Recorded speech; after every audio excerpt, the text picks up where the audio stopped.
محرم کو محرم کیوں کہتے ہیں یہ بات سمجھنے کی ہے. محرم کہتے ہیں حرمت والے مہینے کو, عزت والے مہینے کو. محرم کہتے ہیں عزت والے مہینے کو. اللہ پاک فرماتے ہیں ان عدت الشہور عند اللہ 12 شہرا فی کتاب اللہ. اللہ پاک فرماتے ہیں جب سے میں نے یہ آسمانوں اور زمین کو وجود بخشا ہے میں نے 12 مہینے عطا فرمائے. کتنے جی؟ 12 مہینے. یہ ان 12 مہینوں میں سے پہلا مہینہ ہے اور پہلا مہینہ ہی اللہ نے عزت والا ہمیں مہینہ عطا فرمایا. اور اب اس مہینے میں ہم نے کیا کرنا ہے, اس کو ہم نے اسلامی نظریے سے بھی دیکھنا ہے اور اس کو ہم نے نظریاتی اور عقیدے کی بنیاد پر بھی ہم نے دیکھنا ہے. عام طور پر محرم کا مہینہ شروع ہوتے ہی ہمارے ذہنوں میں جو پرانے توہمات, جو پرانے تصورات, جو پرانے خیالات زمانہ جاہلیت والے وہ ہمارے ذہنوں میں گھومنے شروع ہو جاتے ہیں. ہمیں سکھایا یہ گیا ہے کہ یہ محرم الحرام کا مہینہ یہ منحوس مہینہ ہے, یہ نحوست والا مہینہ ہے. یہ ہمارے گھٹی میں یہ بات شامل ہے. چنانچہ دیکھتے ہیں نا ہم جب بچہ پیدا ہوتا ہے, جو بچہ ہمارے گھروں میں ہمارے ماحول میں جب آنکھ کھولتا ہے تو وہ ایسے ماحول میں بچہ آنکھ کھولتا ہے کہ یہ سارے تصورات, تمام تر خیالات اور تمام تر یہ ہمارے جو ذہنوں کے اندر باتیں ہیں وہ ہمارے گرد و پیش میں وہ گھوم رہی ہوتی ہیں. تو بچہ اس ماحول میں آنکھ کھولتا ہے اور وہ جیسے ہی اس کی آنکھیں کھلتی ہیں, اس کے کان کھلتے ہیں, اس کا دماغ کھلتا ہے, اس کی سمجھ بوجھ اس کو آنے لگتی ہے تو وہ یہی کچھ ماحول میں سنتا ہے. نعوذ باللہ کہ محرم الحرام کا مہینہ نحوست والا مہینہ. یاد رکھیں پہلی بات تو یہ سمجھیں کہ محرم کا مہینہ نحوست والا مہینہ نہیں ہے, یہ برکتوں والا مہینہ ہے, یہ عزت والا مہینہ ہے. اللہ کے ہاں اس کی بڑی عزت ہے, بڑی عزت ہے. اتنی عزت ہے کہ محرم الحرام کو اگر تاریخی اعتبار سے دیکھا جائے تو اس میں بڑے عجیب واقعات ہوئے ہیں. محرم الحرام کے مہینے کے اندر اللہ پاک نے بڑے بڑے جو دنیا کے تخلیقات کے واقعات تھے وہ ان کا تعلق محرم الحرام کے اندر. حضرت آدم علیہ السلام کی جسم کے اندر جب روح پھونکی گئی تو وہ 10 محرم الحرام کا مہینہ تھا. اسی طرح جب حضرت نوح علیہ السلام جن کو آدم ثانی ہم کہتے ہیں, جب ان کی کشتی کنارے پر جا کر پہاڑ پر جا کر رکی تو وہ دن بھی 10 محرم الحرام کا دن تھا. اس طرح بہت سارے ایسے واقعات ہیں جن کا تعلق بیان کرنے سے بھی وقت نہیں ہے. وہ محرم الحرام کے مہینے کے اندر اللہ رب العزت نے, اور قیامت جب برپا ہوگی تو وہ بھی 10 محرم الحرام کا دن ہوگا. چنانچہ یہ بڑے بڑے واقعات وہ محرم الحرام کے مہینے کے اندر وقوع پذیر ہوئے ہیں. اب سوچنا ہم نے یہ ہے کہ یہ جو تصور باندھ دیا گیا ہے, یہ جو ہمیں گھٹی میں ہمیں یہ چیز شامل کر دی گئی ہے کہ یہ جو نحوست والا مہینہ ہے یہ بات کہاں سے چلی, اس کو سمجھے جی. آپ حضرات توجہ سے بیٹھے ہیں, توجہ سے بیٹھے ہیں انشاءاللہ جی, توجہ سے بیٹھے ہیں انشاءاللہ. یہ عقیدے کی بات سمجھے جی. مختصر وقت ہوتا ہے, میری کوشش ہوتی ہے کہ 2-4 باتیں جو سمجھ میں آ جائیں وہ 2-4 باتیں ہی کر لینا کافی ہوتی ہیں. یہ تصور کہاں سے آیا کہ یہ نحوست والا مہینہ ہے؟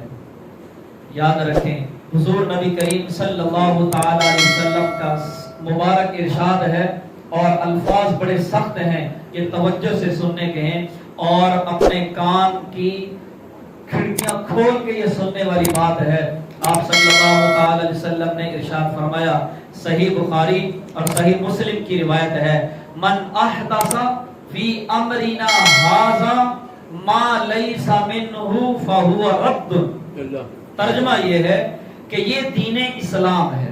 آپ صلی اللہ تعالی علیہ وسلم دین اسلام کی طرف اشارہ کر رہے ہیں کہ میں جو آپ کو دین دے کر جا رہا ہوں, میں جو آپ کو احکامات دے کر جا رہا ہوں، یہ دین اسلام ہے، یہ پیارا مذہب ہے، یہ دین اسلام ایک نیچرلی اور فطرتی مذہب ہے، یہ ایسا دین ہے من احدث فی امرنا ھذا، میرے جانے کے بعد جو اس دین میں، جو اس مذہب میں، جو ان احکامات میں اپنی طرف سے اضافہ کرے گا، اور وہ اضافہ ایسا ہو ما لیس منہ، کہ ان اضافات کا، ان ایسی بے بنیاد باتوں کا اگر دین اسلام سے کوئی تعلق نہیں ہے تو اگلی بات سنیے گا، آپ صلی اللہ تعالی علیہ وسلم نے ارشاد فرمایا فہو رد، فرمایا وہ بات بھی مردود ہے، وہ شخص بھی مردود ہے، دین اسلام سے ان چیزوں کا اس بندے کا کوئی تعلق نہیں۔ اتنی سخت بات کون ارشاد فرما رہے ہیں؟ رحمت للعالمین پیغمبر، کہ جو بات دین اسلام میں نہیں ہے وہ داخل کر دی، اس کی انٹری کر دی اور شامل کر دی، یہ سمجھ کر کے یہ دین اسلام کے احکامات سے اس کا تعلق ہے، دین ہے یہ، آپ صلی اللہ تعالی وسلم نے ارشاد فرمایا فہو رد، وہ مردود ہے، دین اسلام سے اس کے کوئی تعلق نہیں ہے۔ اس لیے میرے عزیزوں، یہ جو محرم الحرام کا مہینہ ہے، یہ مہینہ شروع ہوتے ہی، یہ مہینہ شروع ہوتے ہی ہمیں خیال آتا ہے، ہمیں روک دیا جاتا ہے، بھائی کسی قسم کی شادی بیاہ نہیں کرنی، کسی قسم کا سفر نہیں کرنا، کسی قسم کا آپس میں لین دین نہیں کرنے، کچھ بھی نہیں کرنا۔ کیا کرنا ہے؟ جو ہمیں بتایا جاتا ہے، جو ہمیں سکھایا گیا ہے اب تک۔ یہ بچے میری طرف توجہ کرے، سارے بچے جو نوجوان بچے اور نوجوان بیٹھے ہیں، خصوص بالخصوص میری طرف توجہ کرے گی۔ آپ ادھر ادھر دیکھ رہے ہیں، پتہ نہیں کیا دیکھ رہے ہیں، میں تقریر بند کر دوں گا۔ اس طرح کیوں دیکھتے ہیں ادھر ادھر بچوں؟ میں بول رہا ہوں تو مجھے دیکھیں۔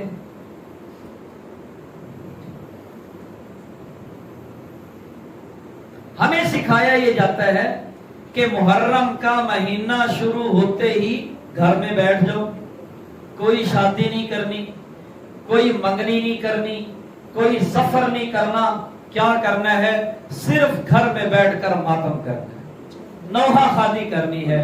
ہم دیکھتے ہیں بازاروں کے اندر، گھروں کے اندر، دکانوں کے اندر طرح طرح کے مرثیے گائے جاتے ہیں، طرح طرح کے نوحہ خانی سنی جاتی ہے، لوگ لگاتے ہیں، اپنے موبائلوں پر لگا کے بیٹھے ہوتے ہیں۔ یاد رکھیں، ایک اور حدیث پاک آپ کو میں سنانا چاہتا ہوں، نوجوان حضرات سے میری گزارش ہے، توجہ سے سنیے گا۔ آپ صلی اللہ تعالی علیہ وسلم نے ارشاد فرمایا من شق الجیوب، جو آدمی اپنے گریبان کو پھاڑے، وضرب الخدود، اور اپنے گالوں کو مارے، اور اسی طرح اپنے سینے پر مارے۔ حضور نبی کریم صلی اللہ تعالی علیہ وسلم نے ارشاد فرمایا ایسے آدمی کا بھی میرے دین اسلام سے، میری امت سے کوئی تعلق نہیں۔ یہ وہ باتیں ہیں جو مجھے اور آپ کو سمجھنے کی ضرورت ہے میرے دوستو۔ اس لیے محرم کا مہینہ منحوس، بولو منحوس نہیں ہے، منحوس نہیں ہے۔ اگر میرے سے کوئی مشورہ کرے نا کہ شادی کب رکھنی چاہیے، تو میں سب سے پہلے اس کو دو جو ہے نا وہ مشورے دیتا ہوں۔ ایک مشورہ یہ دیتا ہوں کہ 10 محرم الحرام کو آپ کا نکاح ہونا چاہیے، 10 محرم الحرام کو آپ کا نکاح پڑھائیں، مسجد میں پڑھائیں، تاکہ پتہ چلے کہ ہم اس نبی کی امت ہیں جو نبی ہمیں دین اسلام بڑا پیارا دے کر گیا ہے، جو فطرتی ہے۔ دیکھیں محرم الحرام میں اتنے بڑے بڑے جو واقعات ہوئے ہیں، حضرت آدم علیہ السلام کی تخلیق ہوئی ہے، اور ابراہیم علیہ السلام کو آگ سے بچایا گیا، وہ بھی محرم کا مہینہ تھا۔ اور ایک روایت کے مطابق، روایات مختلف ہیں لیکن چند ہمارے جو بزرگ ہیں انہوں نے یہ بیان کیا ہے کہ حضرت فاطمہ الزہرا رضی اللہ تعالی عنہا کی شادی وہ محرم الحرام کے مہینے کے بھی۔ اس سے اور بڑی دلیل کیا لے کر آئے ہیں؟ اس سے اور بڑا حوالہ ہم کیا پیش کر سکتے ہیں؟ اس لیے یاد رکھیں، سب سے بڑی رکاوٹ ہم دین اسلام کے اندر ہم خود بن جاتے ہیں۔ اس لیے دین اسلام کے احکامات وہ اپنی مرضی سے نہیں ہونے چاہیے. وہ دین اسلام یہ تب میری اور آپ کی زندگی میں آئے گا جب بچوں کی تربیت اس وقت سے کرنی شروع کریں جب بچہ دودھ پینا شروع کرتا ہے.